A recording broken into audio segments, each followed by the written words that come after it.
Shalom saudara-saudara dalam nama Tuhan Yesus.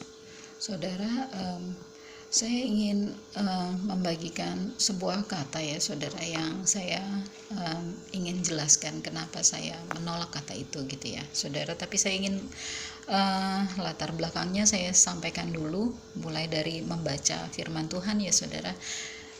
Di Matius 1 ayat 18, kelahiran Yesus Kristus adalah seperti berikut. Pada waktu Maria, ibunya bertunangan dengan Yusuf, ternyata ia mengandung dari Roh Kudus sebelum mereka hidup sebagai suami istri.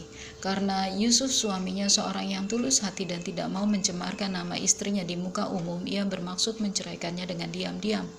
Tetapi ketika ia mempertimbangkan maksud itu, malaikat Tuhan, saya garis bawahi kata malaikat Tuhan, nampak kepadanya dalam mimpi dan berkata, Yusuf anak Daud, janganlah engkau takut mengambil Maria sebagai istrimu, sebab anak yang di dalam kandungannya adalah dari Roh Kudus. Ia akan melahirkan anak laki-laki, dan engkau akan menamai dia Yesus, karena dialah yang akan menyelamatkan umatnya.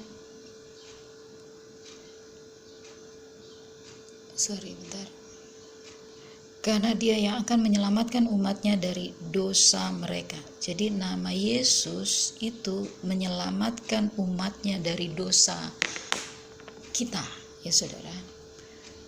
Terus kita baca lagi dari Kisah Para Rasul pasal 4 ayat yang ke-11 sampai yang ke-12.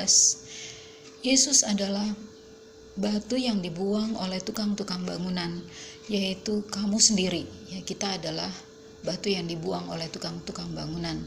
Namun ia telah menjadi batu penjuru, dan keselamatan tidak ada di dalam siapapun selain di dalam Dia, sebab di bawah kolong langit ini tidak ada nama yang diberikan kepada manusia yang olehnya kita dapat diselamatkan. Ya, diselamatkan saudara. Nama Yesus menyelamatkan ya saudara. Terus satu lagi, yaitu di Filipi pasal 2 ayat 5 sampai ke-11. Hendaklah kamu dalam hidupmu bersama menaruh pikiran dan perasaan yang terdapat juga dalam Kristus Yesus, yang walaupun dalam rupa Tuhan, ini yang ingin saya bahas saudara, tidak menganggap kesetaraan dengan Tuhan itu sebagai milik yang harus dipertahankan, melainkan telah mengosongkan dirinya sendiri dan mengambil rupa seorang hamba dan menjadi sama dengan manusia. Dan dalam keadaan sebagai manusia, ia telah merendahkan dirinya dan taat sampai mati, bahkan sampai mati di kayu salib. Itulah sebabnya Tuhan sangat meninggikan dia dan mengaruniakan kepadanya nama di atas segala nama, supaya dalam nama Yesus bertekuk lutut segala sesuatu yang ada di langit dan yang ada di atas bumi dan yang ada di bawah bumi, dan segala lidah mengaku Yesus Kristus adalah Tuhan bagi kemuliaan Sang Sembahan Bapa. Saudara, saya sarankan saudara ini deh, download ada di YouTube ya saudara. Ini gratis saudara, dalam versi bahasa Indonesia mengenai ini ya saudara. Ini dibuat oleh Bapak ini ya. Bapak ini mulai diblokir oleh YouTube.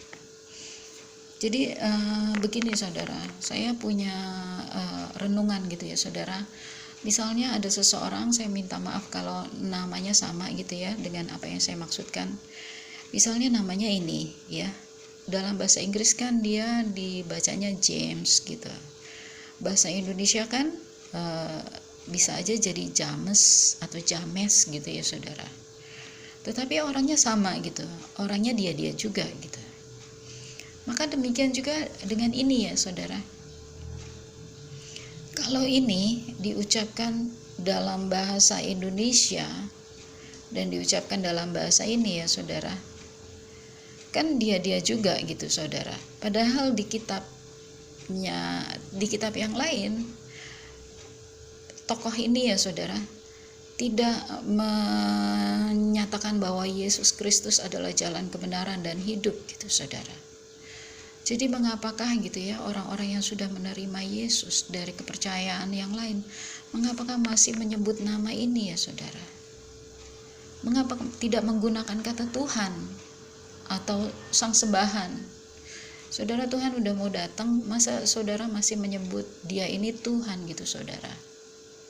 Saudara baca deh dari download sendiri, karena ini Christian Prince memberikannya gratis ya kepada kita ya saudara. Saudara download, saudara baca. Ini tebal banget ini bukunya ya, tapi buku online ya. Demikian ingin saya sampaikan. Mari kita siapkan diri.